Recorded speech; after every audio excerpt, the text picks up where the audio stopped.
So do you think like a college degree is just as important today than it was like back in the day? Or you think it was more important back in the day? Because like, like the world is kind of changing. All right, so today we're here with a very special guest, Larry Locke, Associate Dean of McLean College of Business and Research Fellow for Lithuanian Christian College. Now called LCC International University. They started at Ouachita Baptist University in Arkansas. Mm-hmm. I have a BA in philosophy and a BSE, that's a Bachelor of Science in Education in mathematics. So my math degree is an education degree. So did you always know like what you want to do when you was a... Oh, not at all, right? I mean, I always had lots of sort of childhood dreams about do this, do that. I didn't really know a lot. At the time that I started college, I thought I might want to be a theologian. Wait, what is that? Yeah, a theologian, theology is just the study of God. Right? And also you were a minister, right? Yeah, I am now, but both my parents were missionaries, right? So, and they weren't ministers, they weren't preachers or professional holy men. Both of them were college professors, but they both taught for the Southern Baptist Mission Board. And they taught, when I was a boy, they taught at Hong Kong Baptist College, now Hong Kong Baptist University. So they taught there, and so I grew up on the mission field a bit, right? Yeah. And so when I started college, I thought I might want to be a theologian. And most theologians, if you sort of do professional theology, you usually wind up teaching someplace, right? That's sort of what you do as a professional theologian. And I thought I might get a graduate degree in theology, and then go teach at a seminary. I thought that might be good for me. And there's no undergraduate degrees in theology, right? It's like medicine. You don't get, in America, you don't get an undergraduate degree in medicine like you do in Europe. So I was getting an undergraduate degree in philosophy, which is sort of a rational degree if you're going to study theology later on, with an intent to go and then try and go through and get graduate degrees in theology and go teach at a seminary. Yeah, so... That was how it started, as a 17-year-old. That's sort of what it looked like. Yeah, so how did you grow in, like, your faith? You're sort of facing into the future, and the only one who really knows about the future is God, right? He's the only one who's already there. Past, present, and future. Exactly, right? Yeah. So a lot of, prayer goes into that, how to think about looking into the future. I've sort of got my own views on how one should think about calling and how to think about sort of how to direct one's future. Sadly, I don't know that a lot of people might necessarily share my views, but I've got pretty strong views about how one should do that. At the time, I made the call not to immediately go to seminary and study theology, because I came to the realization that, I'm now 19 years old and trying to figure out, where am I headed here. So you switched majors? No, I still have a degree in philosophy, yeah. right? I did go to seminary, but not until I was in my 40s, right? I went to seminary and finally got a master's in theology, but it was much, much, much later. And I've never taught in a seminary, really. Yeah. So, but I thought, what seminaries do is seminaries train preachers. That's what they do, right? If you're going to pastor a church, that's where you go to get trained. You go to seminary. Yeah. And I was thinking, what on earth does a 19-year-old, or by then I'd be a 20-something, what on earth does a 20-something-year-old have, think they're doing, trying to train a preacher?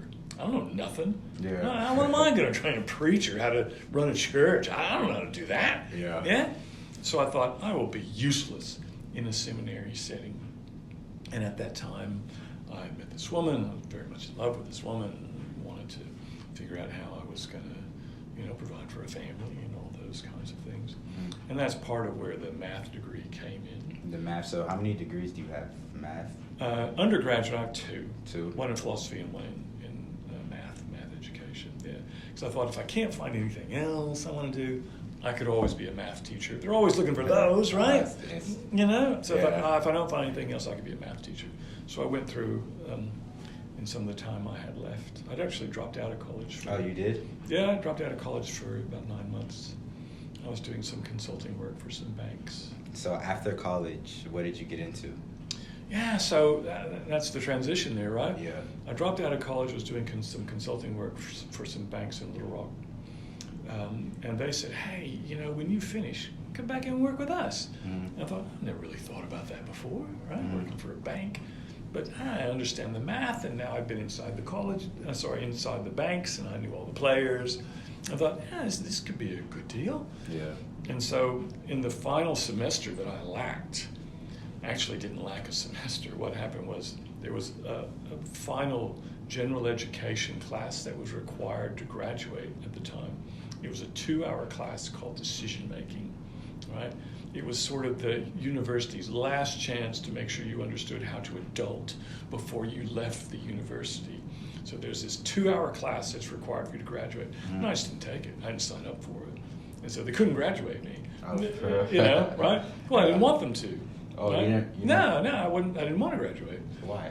A few reasons. One is that my wife took off for a year from college. Then my inamorata, right? We weren't married, but she took off for a year, and I didn't want to be on campus when she wasn't there. That's when I left to go do some consulting work. But when she was ready to come back, I'll come back, and then I'll finish that way. Plus, I had a scholarship that was going to pay for 4 years of school. I had the most fabulous scholarship, Mr. Maynard. I had a scholarship that would pay all my tuition, all my books, all my room, all my board, all my fees. If I could get a bill from the university for it, my scholarship would pay for it. Bro, yeah. So you had like really good grades in high school. That was good. Okay, so what do you think someone's mindset should be to really excel in school? Excel in school, yeah, right? So because excelling in school and in the professional world, or excelling as a parent or a spouse, those aren't always the same thing, right? Yeah. But on the school front, you know what it is. It's about time management. It's about exertion. It's about doing hard things. Yeah. It's about consistency. It's about advocating for yourself, developing the fundamental skills, reading, quickly, thinking critically, writing clearly, doing math, well. Those are all none of that's news to you. Yeah. That's what made you a successful college student. It's what makes anybody a successful college student. I'll tell you what I've seen, though, on the professorial side. Professorial, as a professor, something that I've seen, I've found that college degrees don't always go to the brightest, right? I've had students, I'll tell you, Mr. Maynard, I've had students who were wicked smart, but that didn't make them good students. Yeah. Right? Didn't come to class, didn't turn in assignments. Really, really smart, but not good students. Yeah? And so those two skills are a little bit separate. But what I found is that the skill that's required to succeed in the university, and this is true in graduate school as well, is resiliency, right? The degrees don't always go to the smartest, they don't always go to the fastest and the strongest. They go to the one who keeps getting up. Every time you get knocked down, you get up and you get back to work and you overcome your obstacles. Those are the people who get degrees, right? It's those who are willing to just keep getting up, however much their pride is damaged, right? They get up and get back to work and perform. So I would say, in terms of mindset, resiliency is key, and humility. Right. Humility is your ally. Yeah. Here at this school where you go, right, and where I'm teaching, you have tutors that are available to you to sit down with live and help you with classes. Yeah. You have writing tutors who will sit down and look at an assignment you've written and raise your grade by giving you ideas. Yeah. You have online tutors who will respond to you 24/7 for help. Yeah. Where were they when I was in school, right? You have online tutors. I have librarians in the library to help with research that are seconded to the College of Business. You have librarians available to help you. Yeah. Right? You know what none of them will do? What? None of them will raise your hand. Yeah. Right? The humility to say, I'm struggling with this. I don't know about this assignment. I'm struggling with this class. Can I get some help? Yeah. Once you say that, there's a small army Yeah. of people who will come and help you. But so many students don't take advantage of it because they don't want to Oh, I don't know how it looks, I don't know how it feels, I'm not comfortable doing it. Maybe there's a humility thing. Humility is a good student's ally. I'll tell you that for sure. When I was in business school, I had a classmate. She was very, very smart. Indian lady, like a lady from India. Yeah. And she was terribly, terribly smart. You could see it in all of our classes, right? We had all our classes together in the first year. We were all in the same room. Professors would come to us. That's how my business school was structured. And she was clearly sort of a high performer in the class. But when we hit the finance course, she said, man, I'm struggling with this. I'm not comfortable with it. I'm just not as experienced at it. She left her seat, and we all sat in the same chairs in this big amphitheater room. We all sat in the same chairs for every single class every day. She got up and left her seat, went down and sat all by herself on the front row. She said, I just need to have no distractions between me and the professor.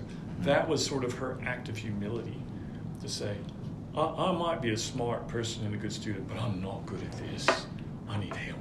Yeah. And so she would just go sit right in the front and just ask her questions. Didn't care how it made her look, right? And you know what? She learned a lot of finance. Yeah. That's what happens, right?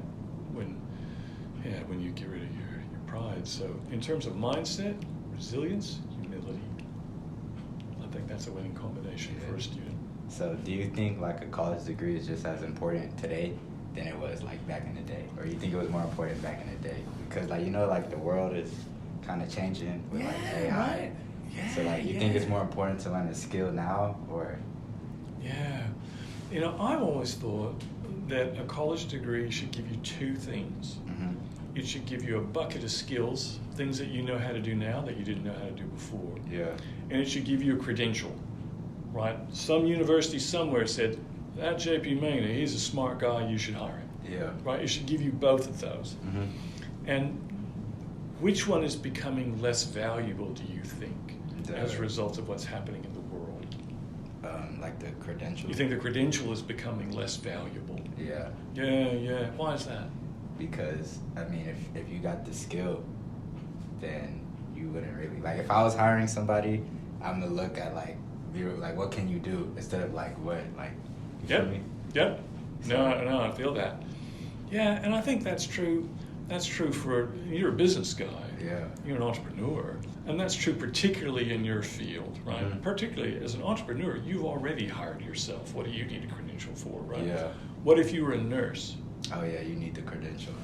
Right? You know, what if you wanted to be a therapist? What if you wanted to be a pilot?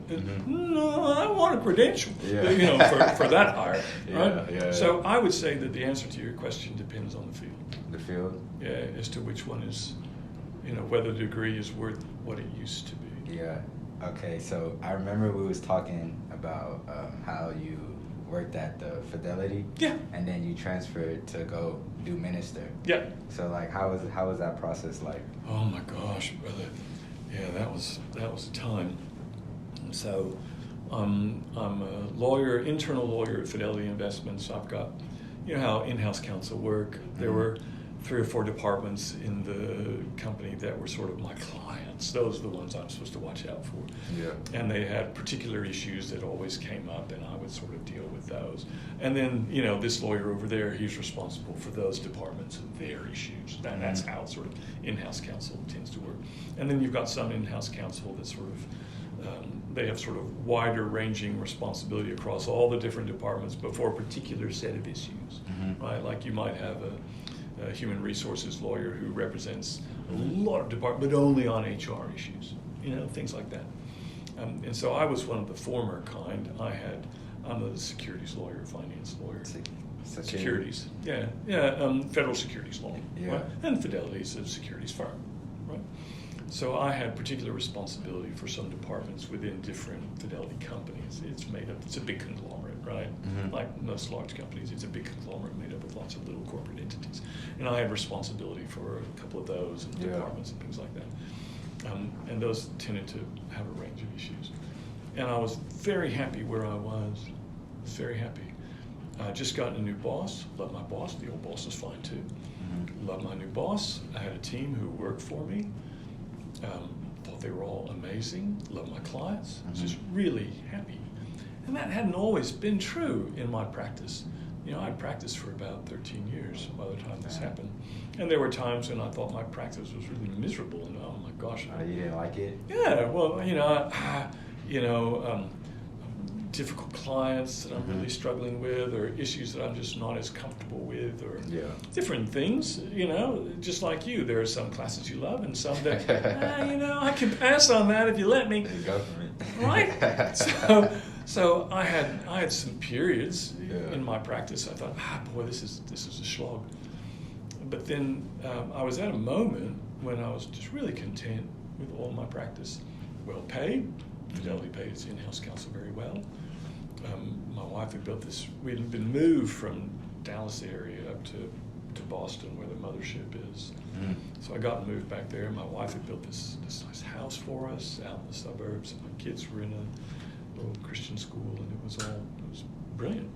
Everything was sort of firing all cylinders. Yeah, everything was good. Yeah, but the church that I was attending, and it was a tiny little church by your standards, by Texas standards. But in New England, it was the largest church in the county. Oh. Yeah, it was, a couple of hundred, on a Sunday morning. That's just what it was, yeah.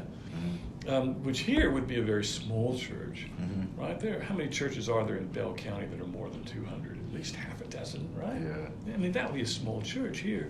There, it was the biggest church in the county by far. It was bigger than the local Catholic parish. And that's saying something in Boston, right? Yeah. So it was sort of a sizable church at that time. But the church that I was going to, the pastor there resigned to go work for a ministry down in Georgia. And so we were without a pastor for a bit.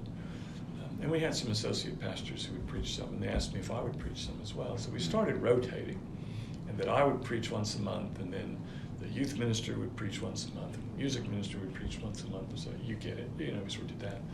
But the church, the body, really reacted negatively to that. So, we never know who's up, and it just feels very discontinuous, and wow, we're really not liking this arrangement that Joel have made. Yeah. And so they came to me, the only one who wasn't on staff, and said, Larry, would you be sort of interim preacher while we conduct a search for a pastor? Because we were an independent Baptist church, so it's not like the Catholics or the Presbyterians, where you can sort of contact the hierarchy and say, send over the next priest. We didn't have that option. We had to go find your own. And so they had formed a search committee, and they were off doing the search, but they asked if I would serve as interim while they did that. And after much prayer and conversations with my spouse, we said, yeah, all right, take that on. So I started preaching like 3 out of 4 weeks, and the church was much more relaxed at that point. Now I'm also practicing law full time at this same time, so it's a busy time in a young man's life, But I was in the process of doing that, and at one point I remember I was driving in my wife's minivan with all our kids in the back. At that time we had 5 living with us. We have 3 of our own, and we had 2 more that had come to live with us for a year because their own families were in flux. And so I had 5 kids in the back of the van, and I'm driving this van, and one of the associate pastors called me and said, Larry, you should just know, some of us are thinking you should just kind of come do this full time. And I told him, buddy, the bush is going to have to burn before I do that. Right? You know what I mean? You're going to have to give me this mosaic experience where the bush catches on fire and God speaks to me out of it. But as soon as I hung up the phone, I knew that was wrong. Oh, yeah. I knew that was wrong. You had that felt of like conviction. Exactly. If the God of the universe so much as whispered to you something that you thought you might have heard, shouldn't you turn your full attention to it? Shouldn't you give it just every ounce of energy that you've got? Oh, I'm so wrong about that. And so started praying about it, talking to my spouse, and God's talking to her. God talks to my wife in ways that you and I only dream about. And then listening to people in the church, and came to the spot that, this is what we're supposed to do. So you dropped everything, or you still was practicing law? For that first year, I was practicing law, but when they called me to come full time, I dropped it. I quit practicing. Took an 80% pay cut.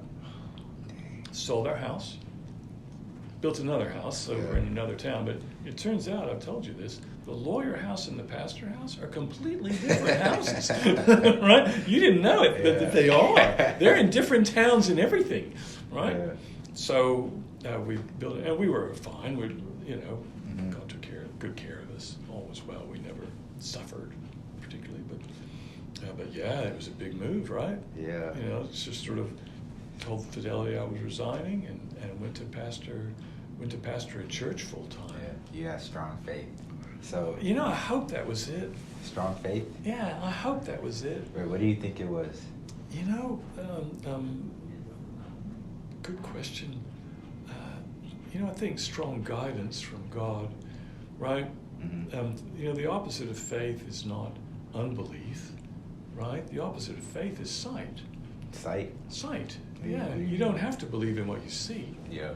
Really, you have to believe in what you don't see. Oh, yeah. Right? I mean, you believe in that water ball. You don't have to believe in the water ball. It's right there. Yeah. You have to believe in black holes. You've never seen one. Yeah. True? Right? Yeah. You ever seen a narwhal? Do you believe they exist? I don't even know what that is. The whales with the big unicorn horn on the front. Right? You've seen them in movies and stuff, right? Yeah. You've never seen a narwhal, but you believe that it exists. You don't have to believe in the water bottle. Yeah. Right? And so, was it faith? I hope it was. Because I think faith is pleasing to God. Yeah. But maybe obedience is pleasing to God too. And I felt like it was what I was called to do. So. Yeah. How do you think like a Christian could strengthen their relationship with God? Oh, brother. Because sometimes it's like like a lot of Christians will like pray for something and they don't get it, so they'll like lose faith, like what we was talking about. Now I'm angry and God's not listening to me, or maybe He's not even there. Yeah. There's a New Testament story of the guy who asked Jesus for something, and Jesus says, I can do this for you. Do you believe? If you believe. And the man says to him, I believe, help my unbelief. I believe, help my own belief. Help my unbelief. Right? He says, he's too kind. He says, I believe, Jesus, help my unbelief. Because all of us, I think, we both believe and fail to believe at the same time. Mm-hmm. Right? Really even in the same thing. Right? Belief is complicated. Mm-hmm. So what we believe and how much we believe it and how well we believe it, it's not like a light switch, right? It's sort of a continuum, but a continuum on multiple axes. It's a complicated thing. So I think most of us are in the position where we'd say, Lord, I believe, but help my unbelief. My faith is imperfect. Yeah. How to grow in that?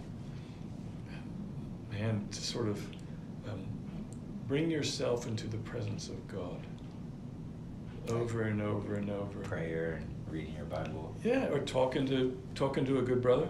Yeah. Who's seen things you haven't seen. Mm-hmm. Can I tell you a story? Yeah. Yeah, from my pastoral days, and he's given me. I've talked about his story many times, and he was okay with it. He thought it was all right. But some of the work that I did at my church was with people who were addicted to drugs. Right? Every church.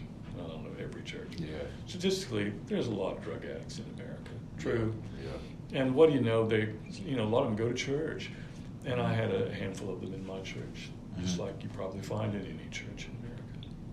And one of them was one of the wisest people I know. I have found that drug addicts can be some of the wisest people you'll meet, just because they're very transparent and they're very immediate. Look, I'm trying to stay alive today. And if what you're going to say will help me, you have my full and undivided attention. But if it's not going to help me, I have zero time for you because I'm trying to stay alive today. Yeah. Right? So they can just be, very transparent about some things. It's really useful sometimes, a quality that they have. And he told me, this fellow, and he was addicted to the usual oxycodone sorts of things. Oh, okay. Yeah, Yeah. And it's a very powerful addiction. The ability to get clean on it is very difficult. The recidivism rate is very high. They'll get clean for a little while and then fall back into it. It's difficult stuff. And he was being successful at it, which is extraordinary. But he told me, He said, you know, Larry, I've asked God many times, God, could you just deliver me? Yeah. Could you just make me free so I no longer have this urge, so I no longer feel these feelings, so I no longer have this in my body, you know, in my life? And he said, and God said to me, you know what, my friend, he said, we're going to do it together with a pick and a shovel, one day at a time. Oh, man, that's the hard way, right? Yeah. Picks, shovels, one day, that's the hard way. But that's when he said something wise. He said, I guess what God really wants is 2,000 conversations. 2,000 conversations? He said, what God really wanted was for me to talk to him. Yeah. Just come talk to me, man. Right? So God engineered his life, and yours and mine, so that we've got stuff we need to talk to him about. And so that willingness to come back into the presence of God over and over and over, that's what he wants. And that's how we grow. How do you grow any relationship, right? Yeah. You meet this lady that, you know, catches your eye. Yeah. Do you just sort of wave to her once and say, boy, we're just having a great relationship? No, right? We gotta, you know, we gotta spend the time. We gotta engage in different thoughts and different conversations in different contexts, in different, you know, in different places. And isn't God the same? You know, can you just talk to him? I think that's the biggest thing, don't you? Yeah. Just to come into the presence of God repeatedly. Yeah. So, so you were also a research fellow. Yeah. At LCC International University. So how did you get into that? You know, I've got a colleague here on the campus, Dr. Barnes, who had done some work with LCC 10, 15 years ago. Yeah. And I guess 8 years ago or so, 8 or 10 years ago, he was telling me about it. And he introduced me remotely. He introduced me to the head of the chair of the business program there, a guy named Jakob Bickus, who was just a prince of a fellow, absolute prince of a fellow. And he invited me to come and teach. The thing that's interesting about LCC International, almost all their faculty are volunteer. Oh, for real? They don't get paid. Whoa. LCC faculty, right? Dang. Yeah, you think it's hard to hire people for your school? What if you tell them, well, here's the workload, here's the hours required, oh, no, we don't pay you, right? This is a pretty extraordinary place. No? Yeah. Most of the faculty are volunteer. Now, some of them get support from the Fulbright Foundation. Some of them get stipends from sending organizations. The locals who are from Lithuania have to be paid by EU law. Have to be paid. But most of their faculty are international, and most of them are unpaid. And so I agreed to come over and teach a summer class over there. My son came with me. They housed me for free, which was handy. But we paid our own way over, and we came over, and I taught there for a semester. Wait, what did you teach? I taught, I think, a management class. Yeah, I came and taught a management class. And so I taught that for a term, and Bickus and I, we got to be friends, and then I took some study abroad students over to go and experience that with them. And then at some point, the provost there, he's called the dean of academic affairs. He said, you know, you said, Larry, you put out a lot of research, and that's one of the things that our faculty really struggles to do, is to get enough research to satisfy their national accreditor, because they're accredited by the government, by the Ministry of Education, which is not like the U.S., right? So you've already been doing like research and... I've been doing research, ever since I was a professor. All professors do research, right? Oh, and y'all just like put it out in blogs or like... Some. I mean, I published a blog today. You should go check it out. What is it called? What was it called? It's on a blog called Christian Scholars Review. It's not my blog. It's the Christian Scholars Review. But you blog. got the research. Christian Scholars Review blog posts by all kinds of people in all kinds of disciplines who are doing sort of faith-related research. And today they just happened to post a blog post that I had written.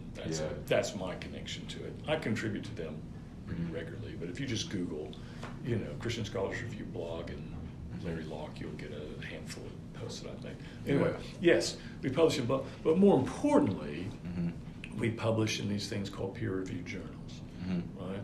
where you have all these academic journals. Every discipline has, you know, some of them, and some of them are really high-powered, high-ranked journals that are, you know, very important, and we all cite to them. Mm-hmm. And then others, you know, it's interesting, but it's just not as impactful as other journals in that same discipline. And we're a teaching university here at Mary Hardin Baylor, so academic research is not as important here as it would be at University of Texas, for instance, right? Mm-hmm. But I've published a fair amount of research, and so this provost said, you know, if we put you on our faculty as an affiliated faculty member, we could get credit for your research. He said, and you already teach here some. Yeah. So what do you say? And I said, yeah, of course. It doesn't cost me anything to be a research fellow there. And as a result of that, every year when they have to report their research production to the Ministry of Education, they get to include all of my research when they do that. And it's beneficial to them in order to sort of help their accreditation. And I think it's more than fair because I teach there sometimes. Yeah. I taught there last spring. Yeah. I taught a international business law class for them. Yeah. So, you know, there's nothing sort of unusual about it particularly, but they wanted me on the faculty so that they could claim my research. That's how that started. So where do you like better, like LCC or here? Oh, you know, it's not like that, right? Yeah. I mean, they're both brilliant schools at what they do, right? I mean, which do you prefer? Do you prefer ice cream or pizza? Ice cream. Really? Yeah. I mean, yes, please. You know, right? No, they're not really comparable organizations that way. What's interesting about LCC? Sorry, go ahead. I was saying like the city or like. Oh, the city. Yeah. You know, I mean, I've lived in a few different places, both amazing cities in completely different ways. In the summer, Claypota would be much more hospitable. You know, it'll be 70 degrees and sunny and breezy, and you're right on the ocean, and it's amazing. I mean, they're both amazing, just in different